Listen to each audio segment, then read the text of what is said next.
The city of Charlotte, North Carolina, under fire once again, this time for approving a $3.5 million marketing makeover for the Charlotte area transit system in the wake of some egregious, frightening, surging violence.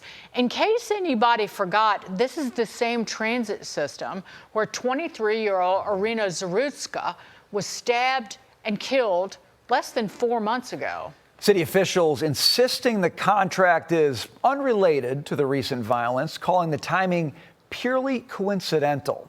Joining us now, North Carolina Congressman Mark Harris. Congressman, thanks for being with us. They're saying no relationship here between what's happened on the transit system and all the marketing they're going to do.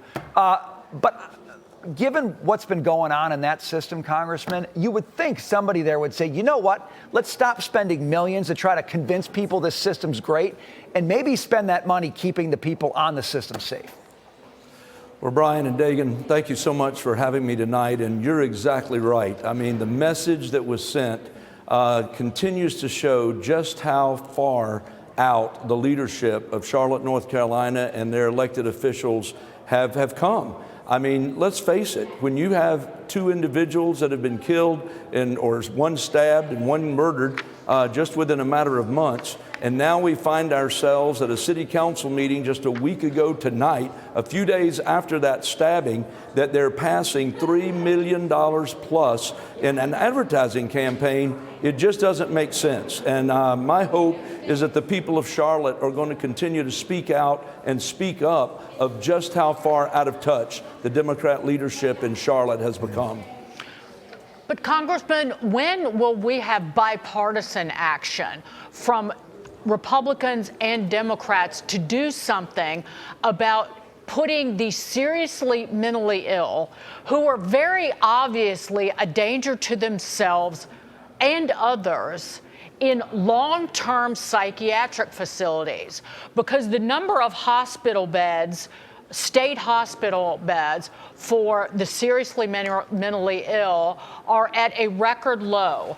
There are fewer than 37,000, there's about 36,000 hospital beds, state hospital beds for the whole country.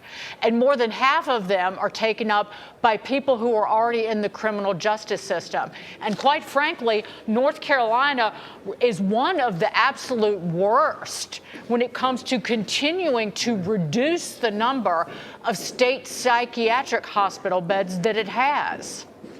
Oh, I don't disagree with you, and I think there are issues that we're going to have to address with the mental health issue in this. But let me be clear, the stabbing that happened again this week ago, this past Friday, had nothing to do with mental health. This was an illegal immigrant that was there not once, but twice had been deported and was back here in Charlotte, North Carolina, and he was the one that perpetrated this crime.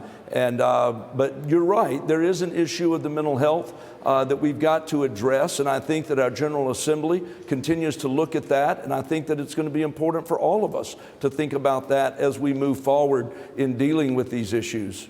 Congressman, we're hearing some inklings that President Trump might be making a trip to North Carolina, not too far from the Charlotte area where you are this week. You know, I think of North Carolina as a pretty well-governed state, a nice place to live. But I see things like this, and I just kind of wonder the direction of how things are going. President Trump coming to the state, is he going to give maybe a shot in the arm and help course correct a little bit with North Carolina? What do you think? You represent the state.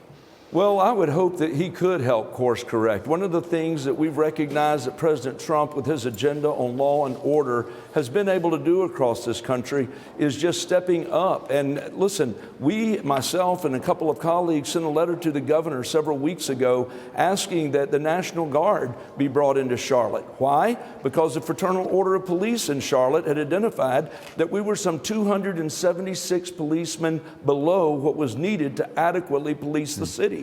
And so we asked for short-term support, bring in the National Guard so police could focus on these crime issues initially while we came up with a better long-term solution of getting these policemen in place.